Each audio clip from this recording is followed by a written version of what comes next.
За та бүхэн ямар гэрээ? Дайчилгааны тухай хуулийн хэрэгжилтийг хангах Сүхбаатар аймгийн Засаг даргын 5 газрын цэргийн штабын 2024-өөс 2025 оны сургалт бэлтгэлийн нэгдсэн төлөвлөгөөний дагуу Сүхбаатар аймгийн цугларах болон шилжүүлэх байрын томилгот бүрэлдэхүүнтэй зохион байгуулж явууллаа.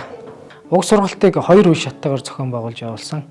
За эхний үе шатанд цэргийн штабын танилцуулга, үйл ажиллагаа, за мөн аймгийн засаг даргын 2020-с 2024 оны үйл ажиллагааны хөтөлбөрт батлан хамгаалах чиглэлээр тусган хэрэгжүүлсэн ажил арга хэмжээний хэрэгжилт, за мөн цэргийн штабын цаашид хэрэгжүүлэх арга хэмжээний талаар танилцуулсан бол сургалтын 2 дугаар шатанд аймгийн засаг даргын цугларах болон шилжүүлэх байрыг тогтоох тухай захирамжийг танилцуулж, томилгот бүрэлдэхүүнд цэргийн дайчилгааны зааварт заагдсан ажил үүргийг хуваарлах, танилцуулах, зарлан мэдээлэх журмын дагуу зарлан мэдээллийг дамжуулах.